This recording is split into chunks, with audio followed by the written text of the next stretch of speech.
Greetings once again, ladies and gentlemen. Welcome to Austria for PRL Season 10, Round 9. We were of course victorious here last season, but this time around I'm a little bit distracted by trying to get OP Magic into the lobby. He actually never got in, didn't quite get there in time, but nevertheless it shot our first few qualifying attempts. And when I did finally get on track, I wasn't particularly setting the track alight. There we went fourth. We were purple several times to the end of the second sector until Stuart there goes and improves. Could he potentially get another pole position after his pole in Canada? We'll be hoping not, because we know it's not one of the easiest tracks for yours truly.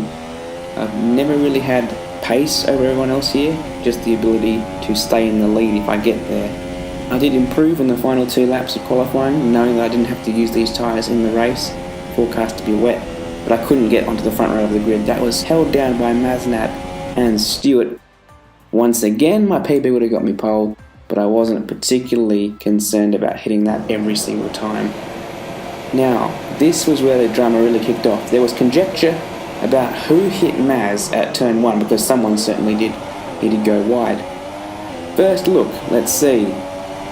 Maybe it's difficult to tell. I got very close to him. But in slow motion it's very easy to see that the Williams of Stuart was the one who hit Maz into that slide, pushing Maz off track, causing Stuart to spin. I had to take evasive action off the track, which caused me an illegal overtake. That move was illegal. Return the position. How was I going to return the position to Stuart, who had since fallen back well into the pack? I wasn't the only one as well. HSV also succumbing to the same issue. From this point it became a Jacko fail compilation until the final few laps. That's where I took the lead last season at turn 2. That's where I lost it this season, Maz taking over at the front.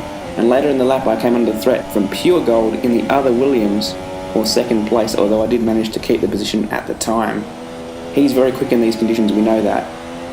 Now that was an early warning, very unfortunate to get a little bit snaky on the curb. Once again I was saying, a Jacko fail compilation, pretty much what this is going to turn into. Once again getting sideways and just being dropped. Absolutely dropped by Maz, who was setting the track alight with fastest lap after fastest lap. You're losing a small amount of time to the car behind. Keep pushing. And of course, Pure right with us. To be fair though, we have broken away from the rest of the field, which I think was headed up by Stuart at the time, who had recovered from his early mishap. Another warning, not great.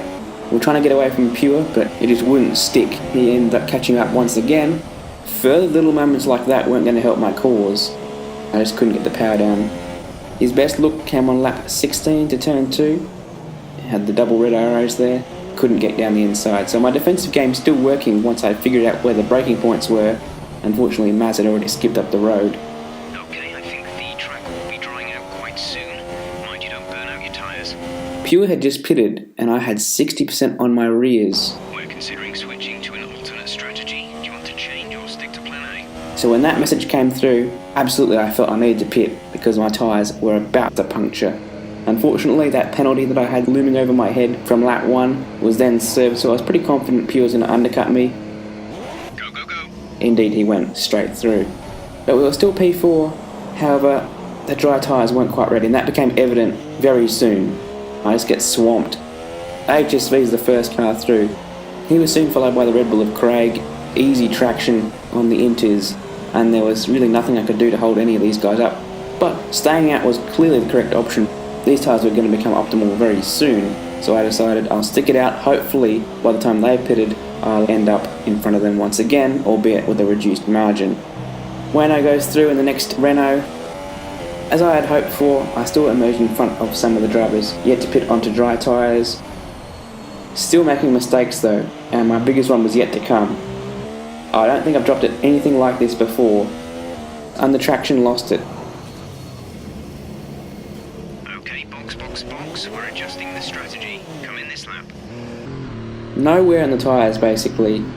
It's in 6th gear that I lose it. Really unexpected, caught me off guard. I was quite lucky not to lose more of my car. Into the pits we come. Now we're really in a bad position because we can't make up any further ground on guys who are yet to pit onto the dry tyres. Go now. The one last driver to pit was Kramer, and we got the fastest lap, so things were looking a little bit up. That was the fastest lap of the race. Keep this up.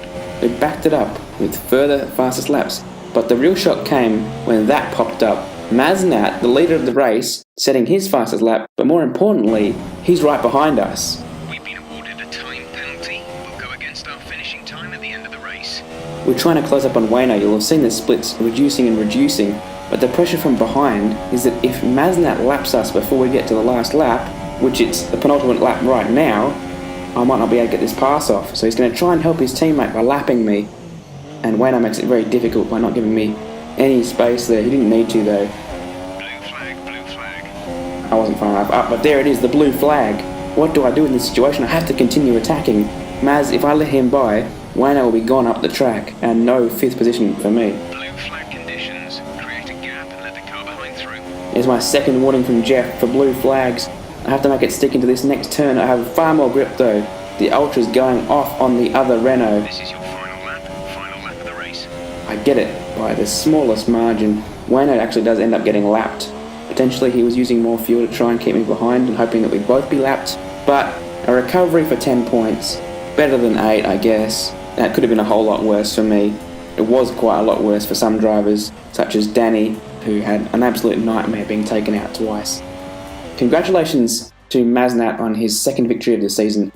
I've been Jacko. See you next time in Great Britain.